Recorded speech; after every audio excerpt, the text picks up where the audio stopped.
Hey, what up, you guys? Rasati out here in Singapore. Last Sunday of the year. Technically, it's not Sunday no more, it's Monday already. We got 2 more days before the new year. And I don't know. I kind of feel like there's still so much to get done, but I also look back and I know that I got way further than I expected in some areas, and some areas I kind of like fell short, right? But that's normal. Been trying to get back into my reading habit because I was really good at the beginning of the year. I read like really well and then kind of fell off. And I don't know. For me, it's almost like I know what I need to do. I have a bookshelf full of books that most of them I've read a long time ago. Some of them I haven't read at all. Some of them I've touched and haven't finished. Like there's so many books out there, so much information, right, that I've personally curated because I wanted a library in my house.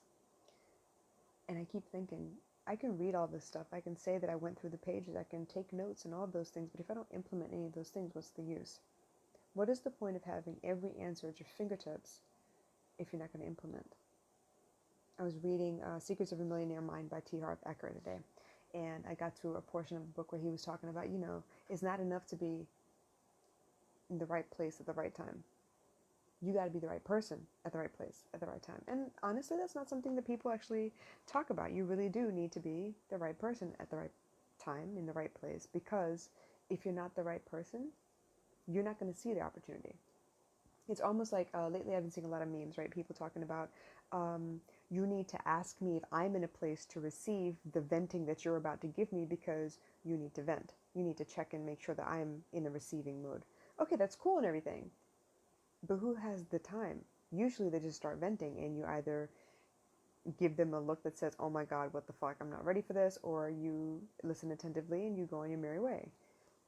It is a nice notion for someone to ask and check and see, hey, is it okay?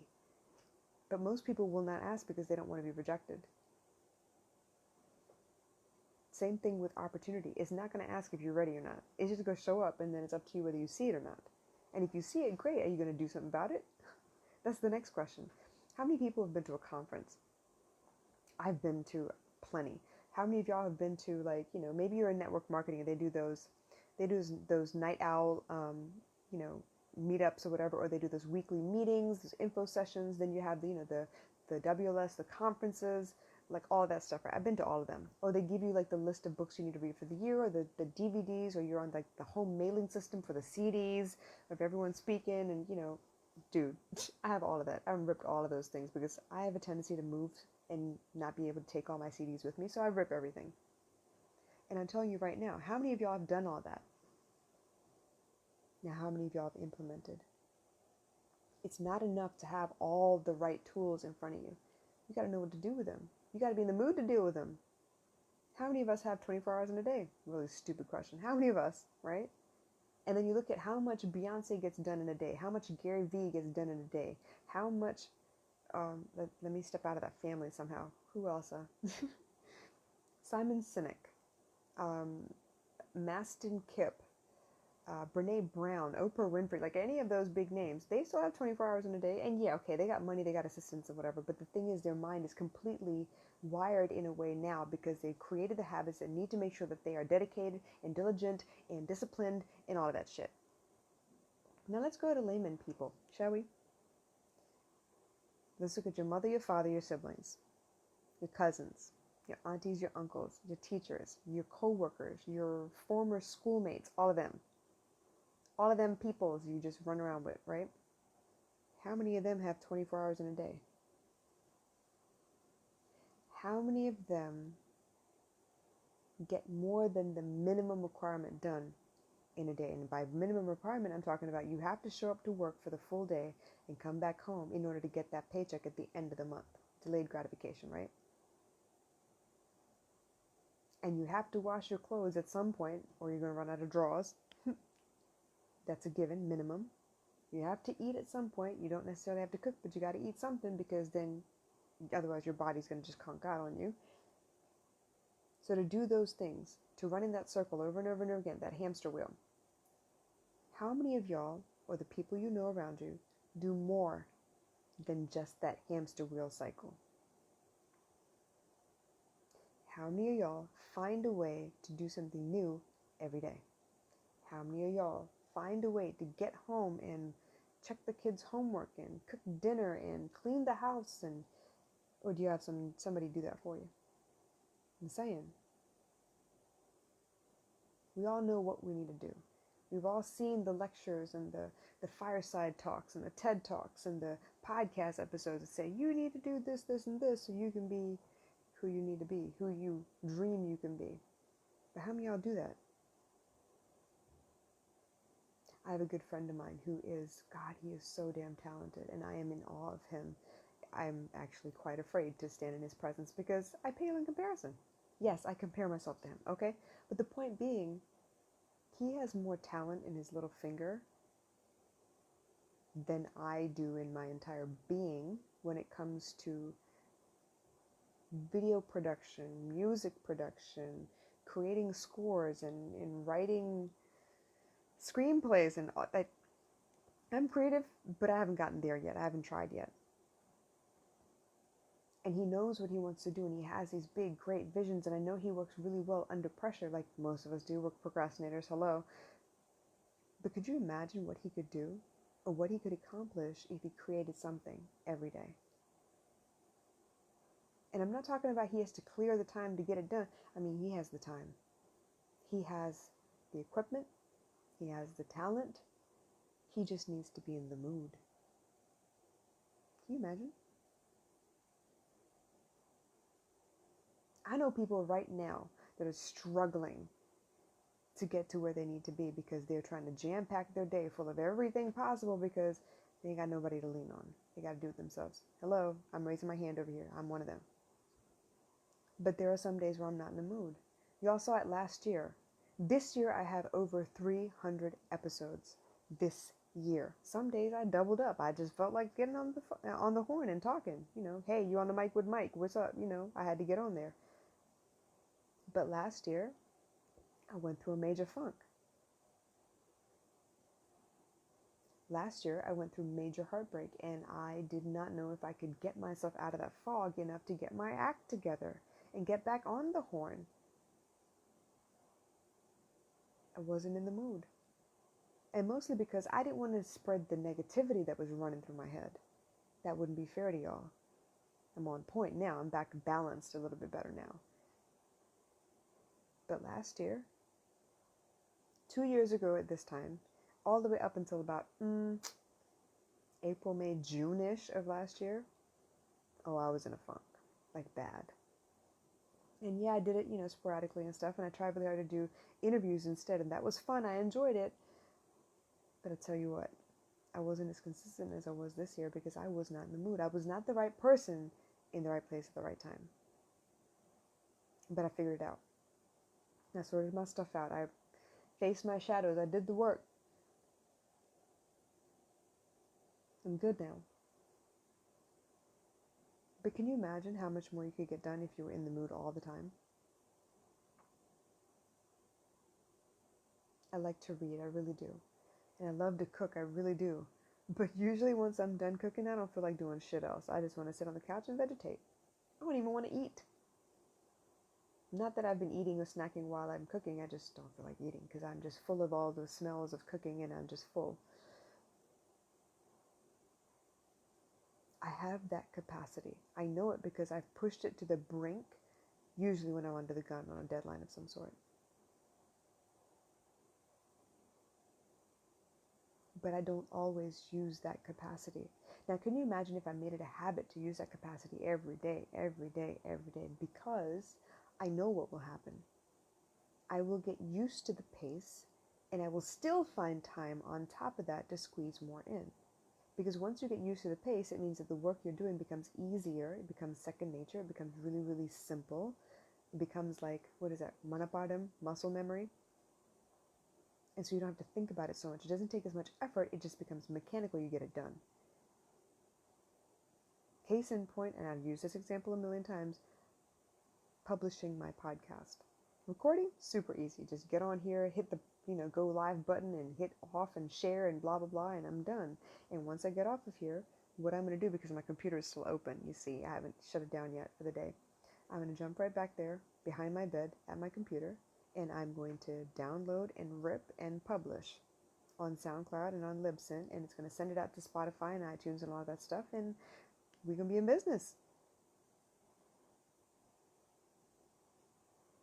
What if I didn't feel like doing that? Because earlier this month I didn't. I had to upload 28 podcasts in about the span of 4 hours. I got it done, but the point is I did record, I just didn't upload it anywhere. I procrastinated, and then that 4 hours was wasted on something that should have taken 5 minutes a little bit every day, and I wouldn't have to think about it anymore. You see what I'm saying? If it had been disciplined of me to get it done in a specific fashion, in a specific order, you know, I usually do these things first thing in the morning or late at night, and once I get it out the way, I have nothing else to worry about. I can work on the post for the day or the blog piece or whatever it is that I'm trying to work on. But I don't always do that in a specific order. There is no schedule, there is no discipline or diligence.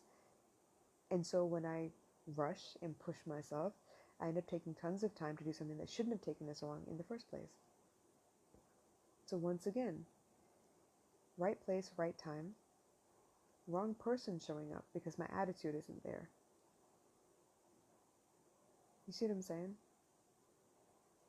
This is why I teach you to work on your mindset. This is why I teach what I teach, your emotional intelligence, how you show up to everything. They say people will rise to your expectations. Now, if you walk into a room and expect someone to disappoint the hell out of you and piss you off, guess what? You come in there with your resting bitch face and they already see it. And they respond accordingly. I was talking to a young lady the other day and she was having trouble with her stepdaughter. And I understand this is difficult. But what she doesn't realize is you approach the situation expecting her to fail, and guess what? She can feel that. So she's going to play right into it. I've done it before. I've done it with my own stepkids. I've done it with my daughter. I used to do this thing, terrible. I'm sure all parents have done it, but I used to do this thing where I would be like, you know what? If you do this thing one more time, you're not going to get this. And I've already told her what she shouldn't do. And guess what? Subconsciously, she did it anyway. And so I got what I wanted. I didn't want to go do that thing anyway. I set her up. She didn't know it, but I set her up. And it's terrible of me. She rose to my expectation because I told her what the expectation was. There are other situations where I come in, and I'm already upset about something else, and she comes at me and she's that loving face and that excited smile and that, hey, ma, she's trying to get my attention, and I'm pissed. And the minute I yell, her face falls and she avoids me. She looks terrified and upset at the same time. And it's going to take me way more effort to bring her back around to be around me and want to be around me and want to talk to me than it would have been if I had just met her with the kind of attitude that both of us would have enjoyed. You see, we forget how much we influence the people around us. They don't talk about the law of attraction for nothing. The law of attraction doesn't just work when you're sitting by yourself hoping you get money, okay? It's amplified when you're around people because they read your vibration. They respond to your vibration. I used to do this thing where I match other people's vibrations. And it was this thing that I thought was useful because I thought, if I give them a dose of their own medicine, maybe they come out of their funk. And sometimes it works and sometimes it doesn't. Case in point, I was on set one day, and the one person I really wanted to spend time with and speak to seemed to be in a funk. And as much as I smiled and, joked around and I was having a good time, whenever this person came around, I felt the funk. And I was like, you know what? Damn it. You're bringing me down. So I chose a small corner and I kept quiet. And lo and behold, this young person came and sought me out because suddenly I wasn't out and about with everybody else. They didn't see me around. I was not jovial and laughing. They could hear where I was. They came seeking me out. And then their energy changed. Because when I saw them, there goes my happy face again.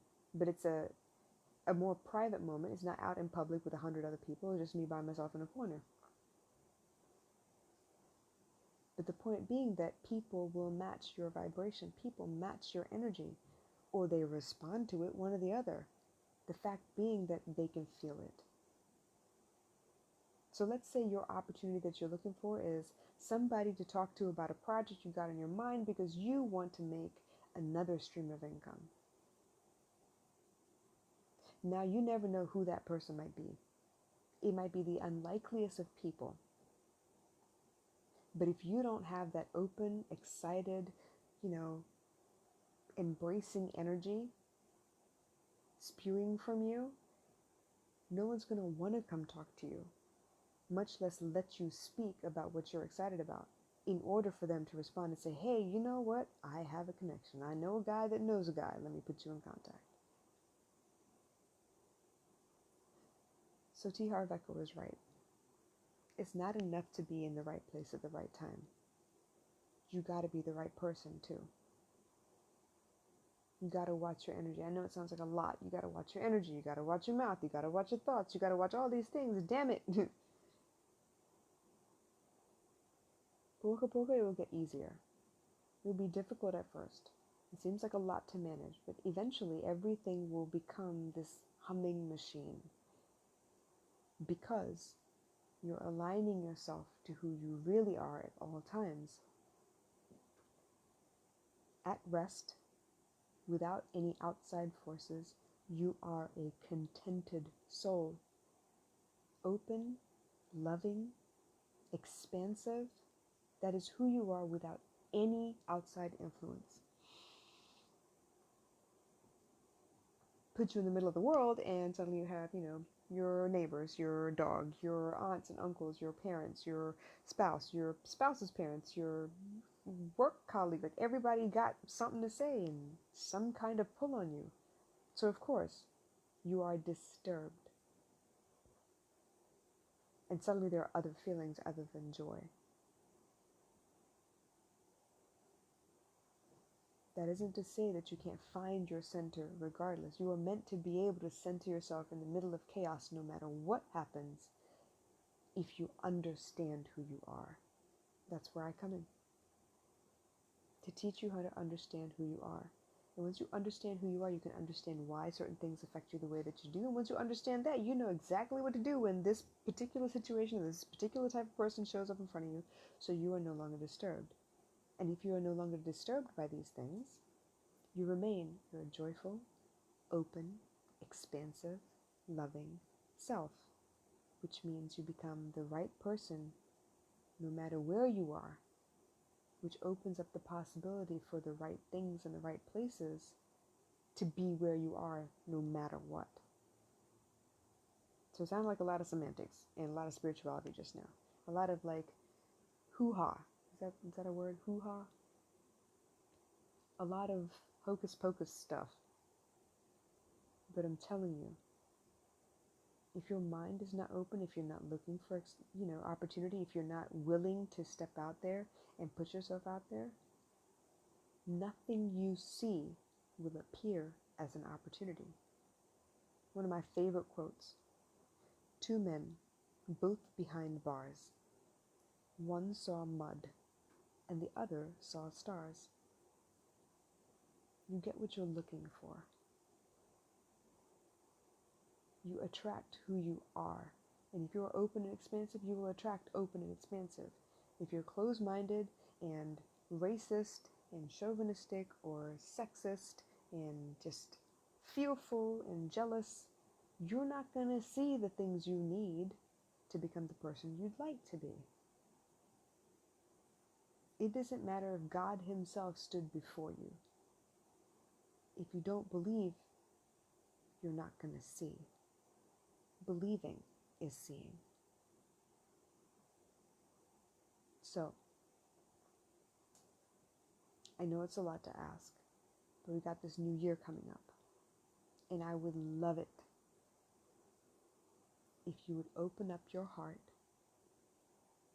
and let the sun into all those broken places and allow the universe to fill you with love. Because ultimately, that's all we all want. That's all we want. That's all I want. I'm going to be honest. That's all I want. And I want to see you thrive in 2020, the year of perfect vision. I love you guys. I'll catch you again soon. Bye.